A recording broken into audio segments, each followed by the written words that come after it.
Olá, gente, tudo bem? Aqui é o professor Patrick e hoje a gente vai estar falando sobre o Simple Past, o passado simples. O tempo verbal Simple Past, né, ele é utilizado para falar sobre ações ou hábitos ou coisas que aconteceram no passado e já foram concluídas, ou seja, essas coisas não têm nenhum tipo de relação com o presente. Na língua inglesa, a gente tem dois tipos de verbo, né? Os verbos regulares e os verbos irregulares. Né? E a gente vai começar falando pelos regulares porque eles são mais simples, porque eles são regulares, ou seja, eles têm uma regra, eles têm um padrão de sequência. Né? Então, como ele vai ser alterado, segue um padrão. Geralmente, a regra geral vai dizer que os verbos regulares precisam ser acrescidos de ed ao seu final para se transformar no passado. Então, por exemplo, o verbo work, que é trabalhar, vira worked. O talk, que é falar, vira talked. Isso é geralmente. Porém, quando os verbos já terminam com a letra E, o verbo, por exemplo, love, smile, like, que é amar, sorrir e gostar, a gente só acrescenta a letra D após esse verbo. Ou seja, love vira loved, smile, smiled, like, liked. Né? Então é só acrescentar a letra D. Quando o verbo termina com consoante mais a letra Y, a gente precisa retirar a letra Y. Ou seja, o verbo study termina com Y e ele vem depois de um D. Ou seja, D é consoante, então eu preciso retirar esse Y. Então vira studied, porque eu tenho que acrescentar IED. Então o verbo cry, cried. O verbo try, tried. Né? Então, sempre que o Y vier após uma consoante, para passar para o passado, retiramos o Y e acrescentamos IED. Porém, quando o Y, né, vem depois de uma vogal, né, no verbo play, no verbo stay, no verbo pray, a gente não altera ele, a gente só acrescenta ed no final. Então só precisa tirar o Y quando ele vier após uma consoante.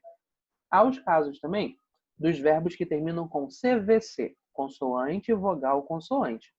Se esse verbo terminar com consoante, vogal, consoante, né, a gente precisa dobrar a última letra antes de colocar o ED. Apenas quando essa última sílaba for uma sílaba tônica, ou seja, a sílaba mais forte da palavra. Por exemplo, na palavra do meio que a gente tem aqui no exemplo, prefer. Prefer, o for, que é o final, é mais forte do que o pre. Então a sílaba tônica é o for. Nesse caso, eu preciso dobrar o R, que é a última letra, e depois acrescentar o ED. Porém, já nos casos que a sílaba tônica não é a sílaba do final, a gente não precisa dobrar letra nenhuma. No caso, visit, visit, visit. O vi é mais forte do que o z. Então, nesse caso, a gente não acrescenta a letra, tá? A gente só bota o ed, não precisa dobrar a última letra. Então, essas são as regras que a gente tem para verbos regulares. Quando são verbos irregulares, né, eles não têm nenhuma regra que ele para poder seguir, né, e o passado desse verbo é diferente do infinitivo. Eu botei aqui para a gente 11 verbos, que são os verbos mais utilizados, na minha opinião, pelo menos. O verbo do, que é fazer, vira did. O verbo go, que é ir, né, vira went. O verbo have, que é ter, possuir, vira had. Become, que é se tornar, vira became. Get, conseguir, conquistar, vira got. Feel, que é sentir, vira felt. Eat, comer, vira ate. Break, vira broke, que é quebrar, né? Write, que é escrever, vira wrote. Teach, que é ensinar, vira taught. E know, que é saber, vira knew. Então, esses são alguns verbos. A gente vai ver mais verbos numa próxima aula, né? Para a gente estudar mais a estrutura dos verbos irregulares. Então, basicamente, por hoje foi isso, tá? Verbos regulares, geralmente é D. Se já terminar com E, só D. Se termina com Y depois de consoante, IED. Y após vogal, apenas ED. Consoante, vogal, consoante, mas é com a sílaba tônica? Dobra. Sem sílaba tônica, mantém, só acrescenta o ED.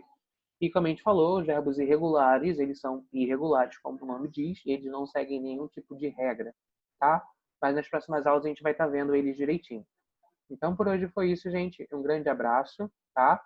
E até a nossa próxima aula.